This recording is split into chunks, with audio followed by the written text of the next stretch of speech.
Le monde, c'est nous. Bonjour à tous et à toutes. Aujourd'hui, nous allons parler autour d'un thème qui est notre mission. Quelle est la mission de chaque individu? Quelle est la mission de chaque personne sur la terre selon son numéro de vie? Nous allons nous poser la question, c'est quoi le numéro de vie? Nous devons comprendre que tout sur la terre est nombre. Tout sur la terre est énergie. Et l'énergie renferme des chiffres. L'énergie renferme des nombres. Et aujourd'hui, nous allons comprendre pourquoi on va parler du chiffre 1, on va parler du chiffre 2, on va parler du chiffre 3, ainsi de suite. Et qu'est-ce que ces chiffres? Qu'est-ce que ces nombres? Comment est-ce qu'ils influencent dans la vie? Comment est-ce qu'ils touchent le quotidien de chaque individu? Nous devons comprendre que chacun a une mission de vie. Chacun a un nombre de vie. T'es-tu déjà posé la question de savoir quel est ton chiffre? Quel est ton nombre? Quel est ton numéro? Quel est ton nombre de vie? Quel est ton numéro de vie? Nous devons comprendre aussi que les nombres sont ce que nous ne pouvons pas observer. Est-ce que lorsqu'on regarde le ciel, on regarde la terre, on regarde partout, on ne voit pas les nombres? C'est dans l'abstrait. Il faudrait donc penser le nombre et le matérialiser. Donc, les nombres sont invisibles à l'œil nu. Les nombres dont nous connectent donc à l'énergie et aux différentes vibrations ou fréquences vibratoires. Les nombres nous connectent donc à l'énergie, aux différentes vibrations ou fréquences vibratoires. Et là donc, on comprend ça dans ce qu'on appelle la géométrie sacrée. La géométrie sacrée parle des nombres et nous n'avons pas, ou alors nous avons choisi, chacun de nous, avant de venir sur Terre, a choisi son nombre, a choisi son numéro. Et ce numéro, ce chiffre est intimement lié à la création, à la grande âme de l'univers, à l'Ain Soft, qui est l'ancien des jours, qui est le commencement de toutes choses et qui est la fin de toutes choses. Donc, certains l'appellent Dieu, certains l'appellent le grand architecte de l'univers, certains l'appellent le premier moteur, certains l'appellent ceci. Nous choisissons donc notre nombre de vie, notre chiffre de vie, et cela influence entièrement dans notre vie. Les nombres dont nous définissent et définissent donc notre chemin. Maintenant, je vais commencer en première partie à donner la signification de certains nombres. Nous allons commencer par le chiffre 1. L'individu qui a le numéro ou alors le nombre de vie 1 doit apprendre à se valoriser. Donc si ton chiffre de vie c'est 1, tu dois apprendre à te valoriser, à écouter ta voix intérieure. Il faut définir pour toi-même gagner en sécurité. Il faut avoir ce qu'on appelle l'auto-affirmation. C'est les personnes qui ont toujours tendance à vivre la solitude. Ils se sentent toujours seuls. Il se dit qu'il est seul. Elle se dit qu'elle est seule. Il faut être aussi propriétaire de ton temps. Parce que parfois, tu n'es pas propriétaire de ton temps. Tu ne prends pas des décisions. Il faut savoir prendre des décisions. Tu es toujours là. Tu ne veux pas prendre des décisions. Tu ne veux pas prendre des initiatives. Tu manques de confiance en toi.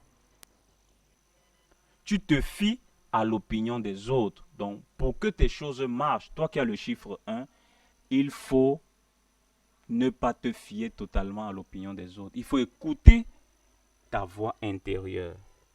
Tu es quelqu'un qui a l'esprit du leadership. Tu es un leader. Et il faut faire les choses à ta propre manière. Donc, il faut avoir l'esprit de créativité et prendre en compte les autres. Éviter l'ego. Éviter l'imposition. Vous allez voir que ceux qui ont le chiffre 1, ce sont des personnes autoritaires, qui veulent toujours imposer leur point de vue, qui veulent toujours dire non, ça se passe comme ça, voici ce qu'il faut faire, non, non, non. Donc ils veulent toujours imposer. Mais là, il faut que tu travailles dans cela afin que tu puisses aussi écouter les autres comme tu t'écoutes toi-même. Maintenant, celui qui a le chiffre 2, le nombre de vie 2, ce sont des personnes individualistes. Donc, si tu te sens individualiste, tu ne penses qu'à toi seul, égoïste, tout pour toi, rien pour les autres. Tu n'as pas appris à avoir confiance. Tu n'as pas confiance aux autres. Tu es toujours en train de douter. Tu es toujours en train de mettre les gens en suspicion. Donc, tu es toujours en train de soupçonner l'autre. Et il faut savoir aussi avoir confiance. Il faut savoir aussi se mettre à la place de l'autre. Il faut aussi chercher à travailler en commun. Donc, il ne faut pas vouloir travailler seul, donc faire les choses seul, vouloir seulement tirer tout vers ton côté. Essaye donc de mettre aussi le travail au service de l'autre. Vous travaillez en association. Il faut savoir négocier. Il faut avoir aussi l'esprit de coopération. Donc, quand tu veux travailler, tu essayes de prendre compte. Tu demandes aux autres, voilà, voici comment il faut faire. Est-ce que. Il faut aussi nécessiter l'esprit de compagnie. Donc, il faut plus travailler dans la qualité de tes relations et dans la quantité de tes compagnies, donc de tes relations. Donc, ce n'est pas le nombre de personnes qui sont tes amis, mais il faut choisir les bonnes personnes avec qui marcher. Et il faut savoir que la personne qui a le chiffre 2, c'est une personne qui est loyale, c'est une personne qui est honnête. C'est une personne d'équilibre, c'est une personne qui cherche toujours à mettre un médiateur, qui veut toujours vouloir arranger les deux parties.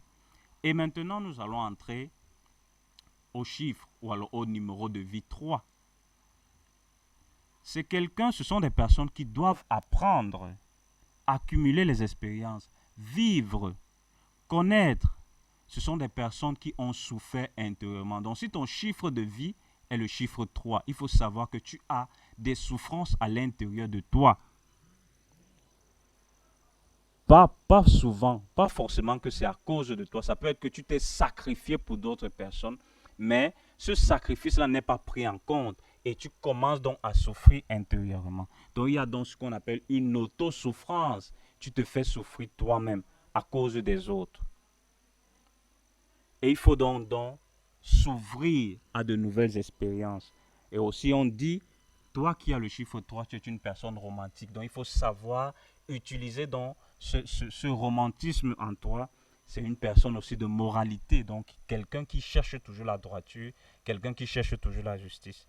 C'est une personne aussi qui refoule. Donc toi qui as le chiffre 3, tu refoules tes émotions. Tu ne veux pas souvent exprimer tes émotions. Tu veux toujours les cacher au fond de toi. Et finalement, elles finissent par monter à la surface et tu te rends compte que tu deviens tout petit. Il faut donc avoir le besoin d'exprimer ses émotions. Et maintenant, celui qui a le chiffre 4,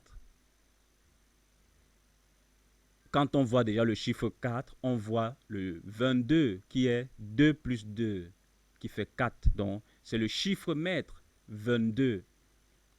Nous avons les chiffres maîtres. Nous avons le chiffre 11, nous avons le chiffre 33, nous avons le chiffre 22, nous avons le chiffre 44, qui sont les chiffres maîtres.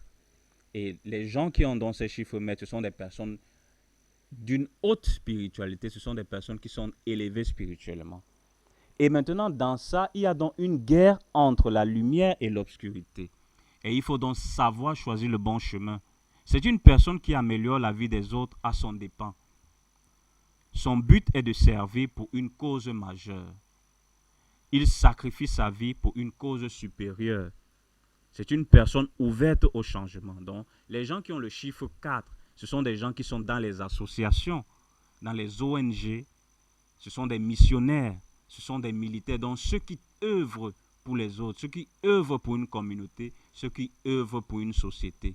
Donc on va voir des activistes, la cause ci, la cause des Noirs, la cause des orphelins, la cause de cela. Tout cela, ce sont eux qui travaillent pour le chiffre 4. Et maintenant, nous allons continuer pour le chiffre 5. Ceux qui sont le numéro maître ou alors le chiffre 5, ce sont des personnes qui ont beaucoup,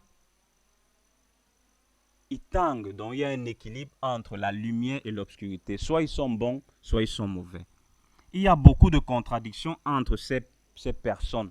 Donc, ce sont des personnes qui ne savent pas faire le bon choix. Aujourd'hui, il peut faire un bon choix, demain, il fait le mauvais choix.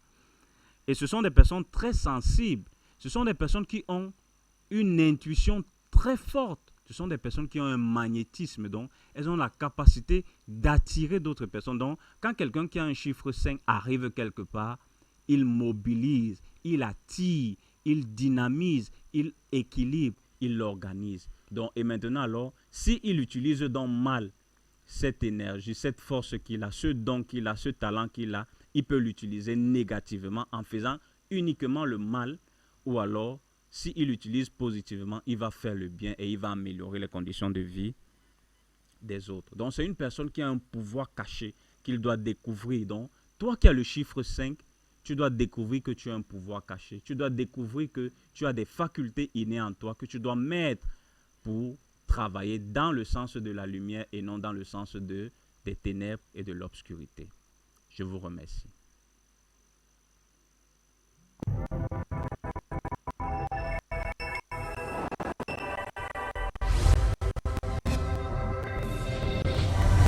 Afrique Média, le monde, c'est nous.